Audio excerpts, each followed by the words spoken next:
Bueno, hoy vamos a hablar sobre el Rabinalachi. El Rabinalachi es del el pueblo de Guatemala, que es un departamento de Guatemala de Baja Verapaz. El Rabinalachi es una obra literaria representativa de la cultura maya. Y si estamos hablando de la cultura maya, estamos hablando de los indígenas. Ustedes saben que los indígenas antes en la conquista, en la época de la conquista, ellos sufrieron bastante porque ellos fueron esclavos, a ellos los discriminaron, no les ponían atención a las decisiones que ellos tomaban, tuvieron mucho enfrentamiento con los españoles. Bueno, entonces los indígenas ahora en la actualidad en Guatemala son un orgullo para Guatemala. Rabinalachi es una de las culturas escénicas de Guatemala, una de las tradiciones escénicas, porque desde que empezó Rabinalachi empezaron a surgir las tradiciones escénicas en Guatemala.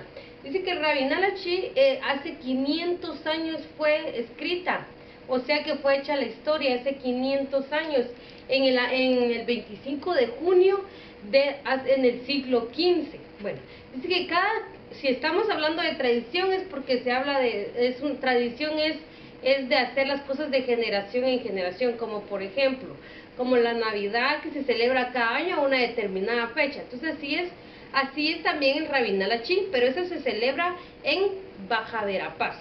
Rabinal, Baja Verapaz. Se celebra cada año el 25 de junio cada año. Y dice que las celebraciones ahí son de 2 a 3 días.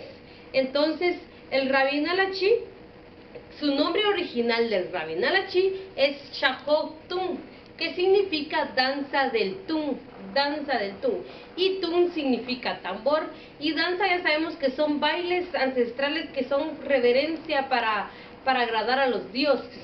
Bueno, entonces, una de las tradiciones escénicas de Guatemala que representan el orgullo de Guatemala es el Rabinalachi.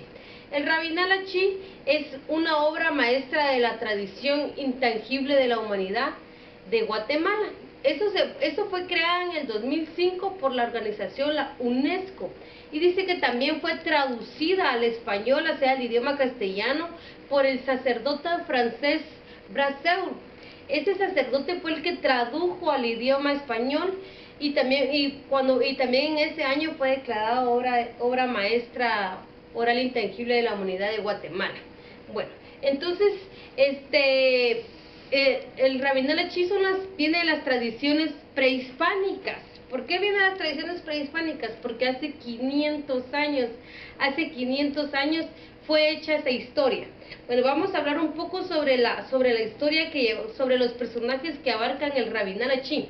Los personajes principales que abarcan el Rabinalachi son dos príncipes. Uno de los príncipes era Rabinalachi y Quicheachi.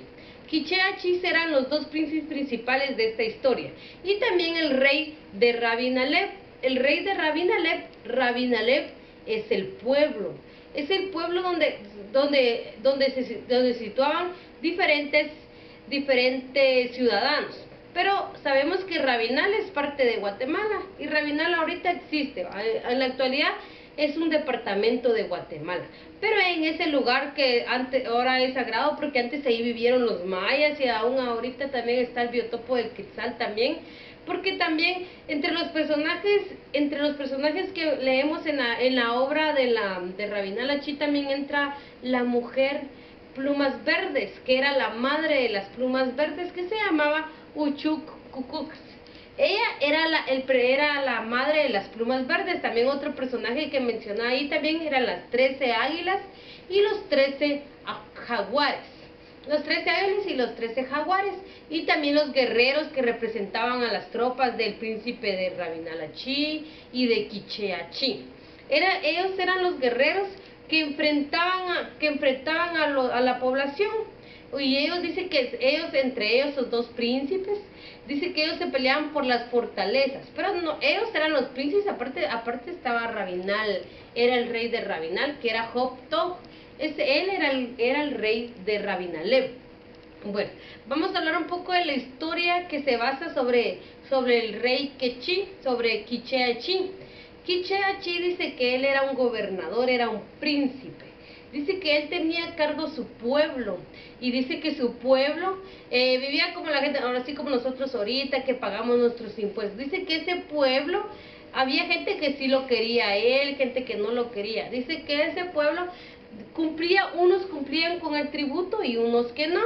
Bueno, ellos dicen que cumplía con el tributo, pero las personas que no cumplían el tributo, dice que él intentó, o sea que él se le dio una idea de intentar secuestrar a los niños de esos pobladores que no pagaban el impuesto. Y a pesar de que también también lo dejaron de querer la población también de Rabin Alev, porque dice que también destruyó unos pueblos de Rabin Alev. Dice que también él destruyó junto con sus tropas, y dice que sus tropas de él eran más de 200 guerrilleros. Él dice que también destruyó sus tropas y también la gente se enojó. Dice que para él los delitos como por ejemplo el delito de secuestrar a los niños, de quitárselo a los padres, dice que eso era un gran delito para la ley maya, porque eso no lo toleraba. ¿Y qué pasó con él? Después que él secuestró a los niños, intentó secuestrar a los niños, también destruyó también algunos pueblos de Rabin Alev. Dice que él también fue llamado a juzgado. Lo fueron a buscar porque él había hecho daño a la población después que él era el rey y el príncipe de ese lugar. Entonces la ley maya, o sea, el rey Quiché, que era el rey de Rabin Alev, dice que él lo mandó a buscar para que sea juzgado. Y para que sea juzgado y hablado, y para ver en qué es acusado, sobre el secuestro de los niños y también que destruyó la población. Entonces a él le dieron 3 deseos, y los 3 deseos que le dieron a él uno era bailar con la princesa de Rabinal, la princesa, o sea, la hija del rey, y otra era hablar con la gente de su pueblo, despedirse más que todo, porque a él lo iban a ahorcar. Lo iban a ahorcar porque el delito que él había cometido de secuestrar a los niños era muy grave. Entonces él fue llamado a juicio para ahorcarlo. Entonces, otro de los deseos que le dieron también por ser un príncipe, para darle más que todo prioridad a él, otro de los deseos fue tomar de las bebidas reales por última vez, como los vinos que ellos preparaban. Entonces, esos fueron uno de los deseos que ellos les dieron para que él se despidiera de su población, para que bailara con la reina Rabin Alev. Y ahí es donde surgió la danza. Surgió la danza porque cuando él bailó con la reina de Rabin Alev. Por eso es que ahora, claro ejemplo está que esta danza que ahora se llamaba Tum, la danza del Tum, porque en original, el nombre original de Rabin Alachi es Shahov Tum, que significa la danza del Tum. De ahí proviene eso. Entonces danza y Tum significa tambor. Y tambor era lo que utilizaban, eran los instrumentos que utilizaban para realizar la música para la danza.